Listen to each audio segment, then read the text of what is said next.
we have more conflicts and we have ongoing conflicts that don't end. We also see climate change, disasters and emergencies also on the rise.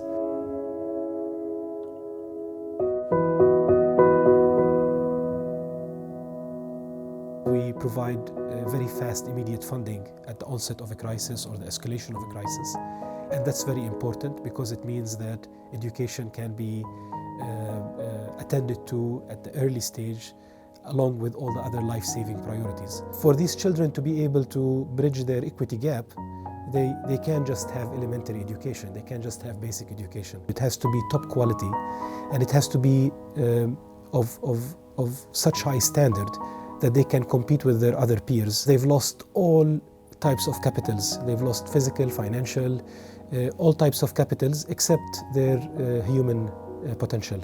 The important thing about climate crisis is a recognition that, first off, those countries that will experience it most profoundly are those who already don't necessarily have the resources that they would have wanted even in normal times. So we have a duty of care to make sure that we are partnering with those countries to help build resilience into their system. Education has been kind of part of people's lives forever, and so that's a nugget of normalcy, but it's also something that kind of stabilizes the community, right? It stabilizes the community in crisis. It gives you hope as well, and sometimes that nugget of hope is what you really truly need.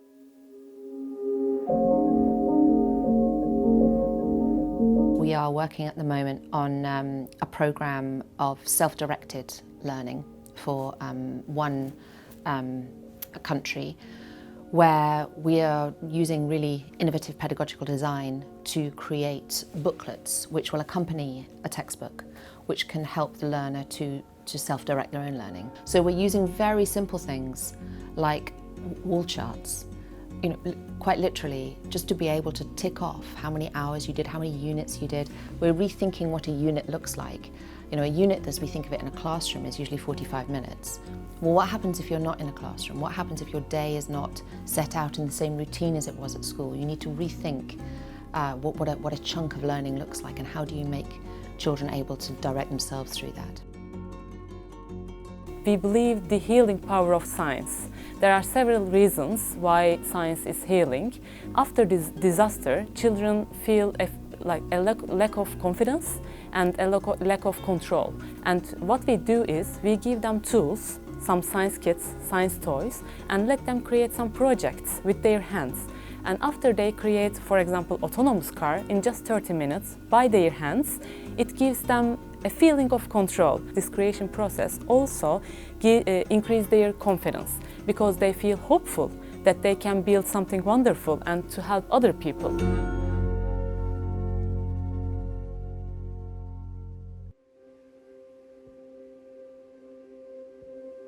We're currently working with the Ministry of Education in Ukraine to make sure that we can map the Ukrainian curriculum onto the curricula of those countries where there are displaced Ukrainian refugees at the moment. If you're a teacher in Estonia and you suddenly have Ukrainians in your classroom, you understand what they will have learnt so far in that subject, where they actually may be ahead of Estonian students or where they may be behind Estonian students in terms of the sequencing of their curriculum.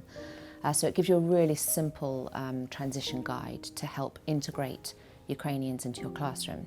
It also operates the other way, so that after the war, when Ukrainians return, transitioning into another system and then back into the home system is made much simpler.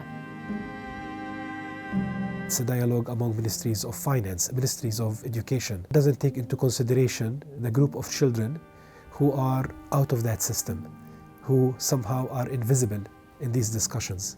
So the fact that there is a dedicated fund like ECW, we bring the voice of these teachers and children in crisis so that they are not forgotten, so that they are prioritized, and that we always think about what do we do next to address this educational emergency crisis. We visited the earthquake zones and we met with children. And there was a specific guy called Ali, and he was like a bit afraid and hesitated to attend the sessions. And after a while, we saw that he started playing with the tools, with twin STEM kits, and then he became like flourishing, and he was smiling, and he built some autonomous cars with his hands. In rural Uganda, we actually developed a product specifically just for that market. We went and found a learning management system that was unique called Learning Equality. And Learning Equality offered this kind of internet experience on a local device. And the students didn't know the difference if they were actually connected to the internet or not. And then the learning management system could be programmed to sync content and download new content in the middle of the night when nobody else was online. So for the one brief moment it could connect to the cellular network, it would connect, download the newest content, and make it available for the students the next day. Our team was present when the first wave of Rohingya refugees arrived into Bangladesh. And they've seen a large group of girls and boys and their mothers completely devastated. They've lost family, they've been through a hell journey crossing the border. Many of these girls have been repeatedly raped. They were psychologically damaged. After implementing all these new learning centers and mental health and psychosocial programs, they witnessed many of these girls were dancing and singing and learning and moving on with their lives. So I think this just demonstrates how important is that learning space, being a protective environment. And this gives us hope that these girls and these boys will grow, will move on, to go on with their life like hopefully normal people.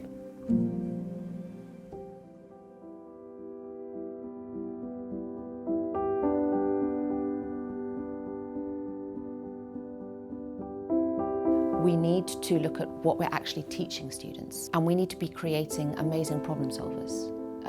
Individuals who have the resilience and the communication skills and the creativity to be able to look at new problems that arise and know how to fix them. The most effective and innovative solutions are coming from the people who are really experiencing these problems. If we give the opportunity, they will be the ones who will solve these problems.